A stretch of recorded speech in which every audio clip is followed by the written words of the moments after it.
The night shift is supposed to be quiet. Empty halls, humming lights, the gentle buzz of monitors, and the soft whir of security cameras. It's the kind of job you take when you want to be invisible, when you need life to pass without anyone noticing you, not even yourself. That's what I wanted, until the night I found the tape. It wasn't labeled. The timestamp was wrong, 3 days in the future. I watched myself on the monitor. Same uniform, same bored slouch, same tired eyes. But I wasn't alone. Someone stood behind me in the grainy footage. A man I'd never seen before. He reached out, hand hovering over my shoulder. The tape ended with me turning, mouth open in shock. Then static. I laughed it off, blamed it on a glitch. I didn't know then how many times I'd try to change what I saw, or how impossible it would become to trust my own eyes. Part 1. The Night Nobody Called. The job isn't glamorous.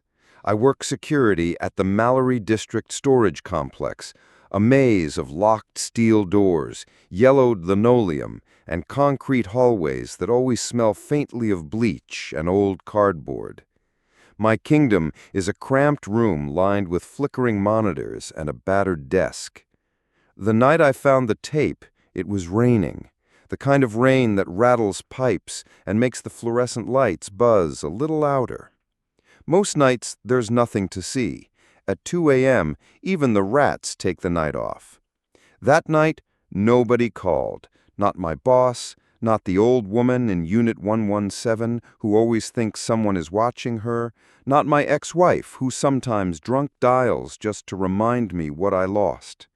Just me, the hum of the monitors, and the tape. I almost didn't notice it. A blank VHS wedged between the old holiday security logs and a box of broken radio parts. Curious, I slipped it into the VCR. There I was. But not now. Not tonight. The timestamp said 3 days ahead. I watched myself drinking coffee, staring at the screens, looking tired but calm. Then, the man appeared behind me. No sound, just the flicker of static as he raised his hand.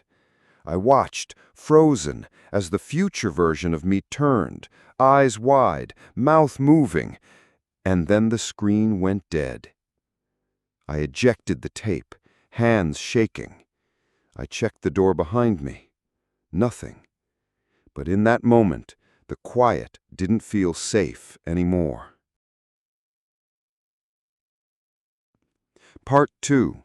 The Clock That Slipped. I barely slept that day. When I finally crashed, my dreams replayed the tape in jerky, grainy fragments. The hand, the flicker, my own face turning and freezing mid-scream.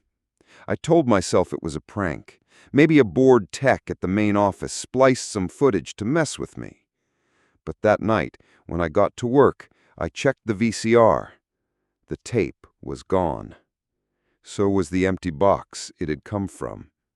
I tried to tell myself I'd imagined the whole thing. Maybe I'd nodded off at the desk and dreamed it. But the memory felt too sharp, too heavy. I watched the monitors. I double-checked every locked door, every silent hallway. At 2:17 a.m., the lights flickered. On the main screen, for half a second, I saw myself again. But my face was different, older, scared. I blinked, and it was gone.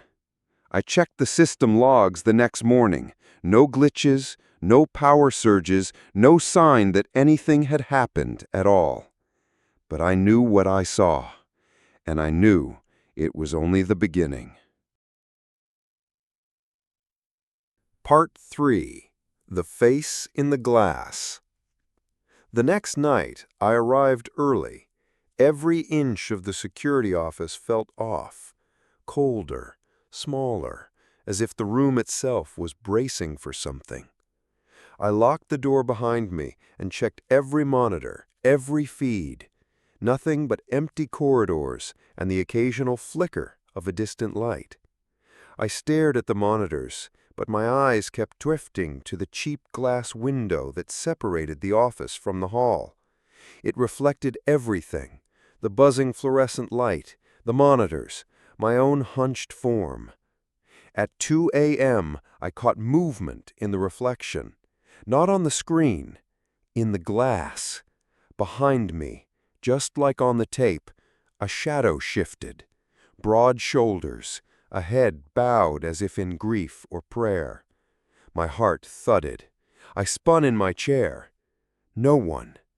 But when I turned back, for a split second, I saw my reflection staring at me with a look I've never made in my life, pleading, terrified, begging me to run.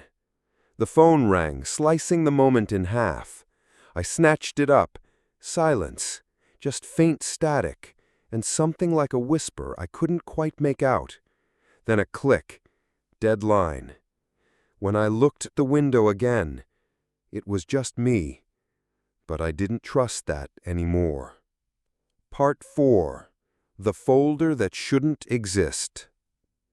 The following afternoon, I tried to tell my boss. He gave me a look reserved for drunks and liars. "Take a few nights off," he said. "You look like you've seen a ghost." He sent me home, but curiosity outpaced fear. That evening, unable to sleep, I drove back to the complex. The place was empty, all but humming with after-hours stillness. I let myself in, heading straight for the records room.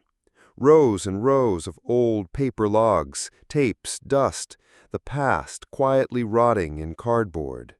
I looked for anything out of place, anything new.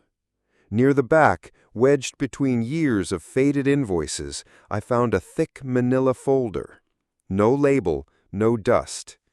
Inside were security logs, not for the storage facility, but for me. Pages of my schedule, notes on when I arrived, when I left, even my coffee order written in neat, unfamiliar handwriting. One note stood out, circled in red. "He won't remember until it's too late." I dropped the folder. My hands wouldn't stop shaking.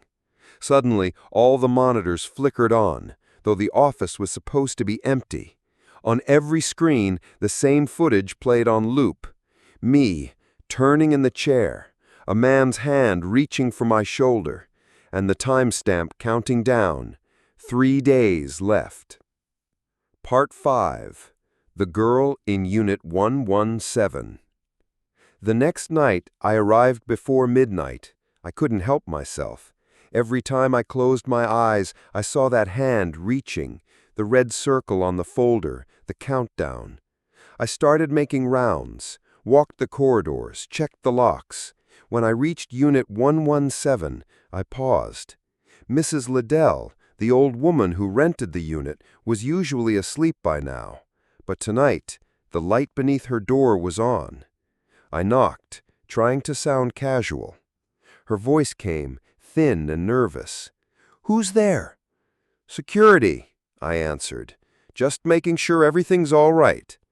She opened the door, peering up at me through thick glasses. "You've been here before," she said softly. "Ma'am?" "Not you, the other you.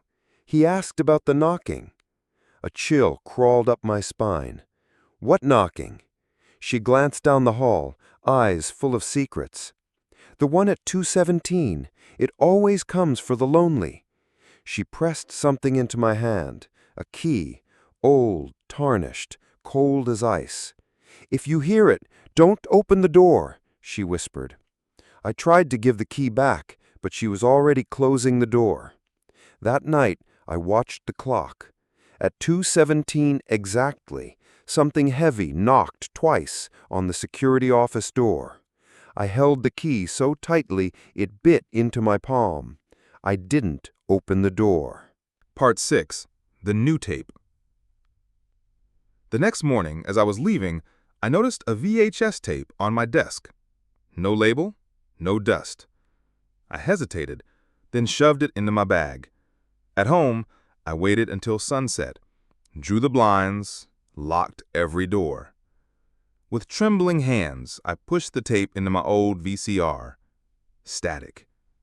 Then the office. Empty, except for me. The timestamp, tomorrow night. On screen, I sat at the desk, the phone ringing, my hand shaking. The knocking came again, louder, more urgent. I saw myself get up, walk to the door, and hesitate. The future me glanced back at the camera. For a moment, it looked like he was looking straight at me. He mouthed something. I leaned in, heart thumping. He said, "Don't answer." Then the tape ended. Just static. Part 7. The door in the hallway. The following night, the air felt thick, every breath heavy as if the building itself was holding it in. I gripped the old key from Mrs. Liddell, its teeth biting into my palm, and waited. Midnight. 1 a.m. The hallways glowed in sickly green through the security cameras. At 2:17, the knocking came. 2 slow, deliberate pounds. This time, I stood. The key in my hand, I opened the office door just a crack, peering out into the empty corridor. Nothing but the whir of a distant ventilation fan and the low hum of fluorescent lights. But farther down the hall, a door that was never there before. A heavy iron thing set into the wall near Unit 117. It hadn't existed on any blueprint in any memory, but tonight, it was unmistakable. I crept down the corridor, feeling both pulled and pushed by dread. The iron door was ice cold beneath my hand. The old key fit the lock with a soft, satisfying click. Inside was darkness, deeper than the storage complex should have allowed. A single TV flickered at the far end, showing grainy footage. Me, older, sitting at the desk, slumped, defeated, eyes glazed and empty. A voice whispered from the shadows, soft and urgent. "Close the door, or he gets in." Part 8. The Visitor. The next night, I tried to stay awake. Tried to keep the office lights blazing and every monitor in my sight, but exhaustion dragged at my eyes. Sometime after 1 a.m., I blinked and found the monitors cycling through static and flashes of scenes that made no sense. My own apartment, my car, a grave I didn't recognize. Suddenly the office was freezing. From the corner of my eye, I saw him. The man from the tapes. Not a shadow. Real, impossibly real. He stood by the window, his face lost to the flicker of red emergency light. He reached out a hand, palm scarred, trembling. I tried to speak, but my throat was dust. He whispered, voice rattling like wind through old pipes. "You have to remember. He's coming for you, for us. You can't change what you don't accept." I shut my eyes. When I opened them, the office was empty. But my reflection in the dark glass still watched me, lips moving soundlessly, begging me to listen. Part 9. The Confession Tape. I barely slept. When I did, dreams of the iron door and the flickering TV chased me into uneasy morning. By the next shift, paranoia ruled every move. I searched the office for more tapes, inside drawers, behind monitors, even inside the ceiling vent. Finally, wedged behind an old logbook, I found one. Handwritten on the label, "Confession." I hesitated, heart thudding, then shoved it into the VCR. The tape was different from the others. The angle was off, as if the camera was held by hand. My own face filled the frame, haunted and desperate. If you're watching this, it means I didn't stop it. He gets in if you open the door. It isn't a man, not really. It's the part of you that can't let go. The more you try to change it, the stronger it gets. You have to remember. You have to face it. Don't run. The video glitched, jumped. You think you're saving yourself, but you're only writing a script you can't escape. The knocking, it started after she died. You promised you'd never look back, but the future is full of ghosts. The tape cut out, just static and my own distorted reflection flickering on the black screen. Part 10. The Truth at 2:17. That night, the minutes to 2:17 crawled by. I watched the monitors, hands tight around a cup of stale coffee, pulse pounding in my ears. I didn't blink. 2:16. The lights dimmed. The knocking came again, louder, more desperate, echoing through every hall.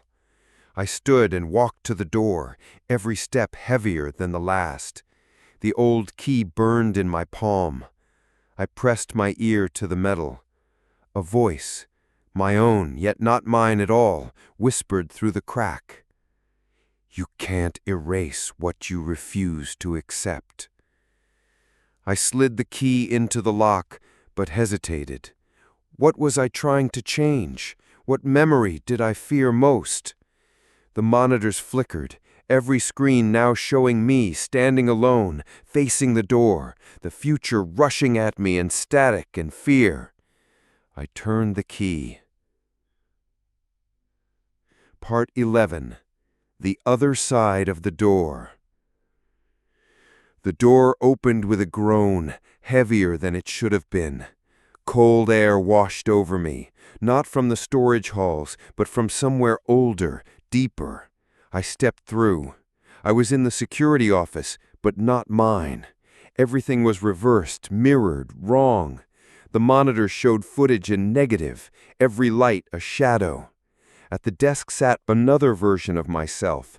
He looked up as I entered, eyes rimmed with sleeplessness, skin pale and thin. He smiled, not with warmth, but with relief.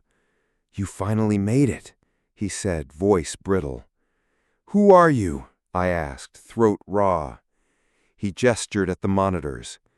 "The one who didn't answer, the one who listened, but it doesn't matter anymore." He pointed to the largest screen. On it, the moment replayed, the knock at the door, my future self turning, the man behind me.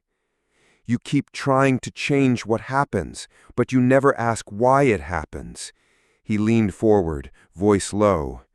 "You can't run from what you won't remember."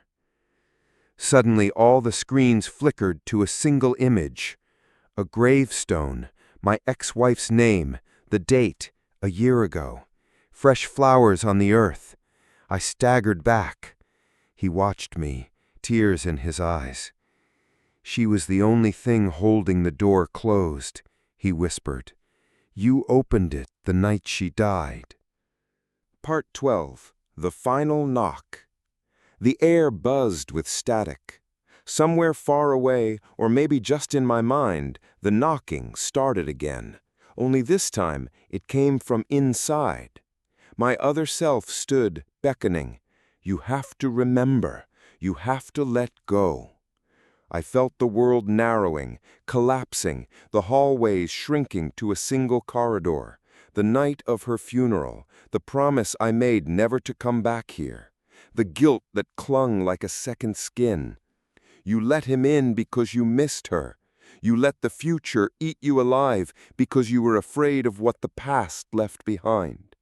The room pulsed, colors blurring, the boundary between camera and reality dissolving.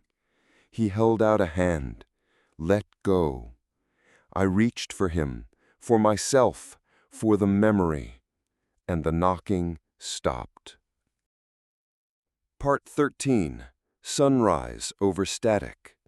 I woke in the security office, slumped over the desk, the dawn bleeding pale blue through the dirty window. For a moment, I thought it had all been a nightmare. But the air still buzzed faintly, as if static lingered somewhere just out of sight. The monitors were dark, and the clock read 6:07 a.m. No tapes, no old keys, no folders or letters.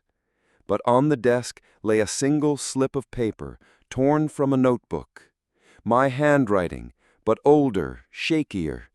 You can't change the future by hiding from the past. You can only move forward if you know what you left behind. As I read, I felt a weight I'd carried for a year start to shift, to loosen. The phone rang, startling me. For the first time, I picked up without fear. A voice on the line, my own, whispered, "It's over, for now." And the line went dead. I stepped outside, the morning air sharp, clean. For the first time in months, I watched the sun rise without waiting for the next knock, the next ghost, the next impossible tape. Just the world, quiet, real, and unfinished.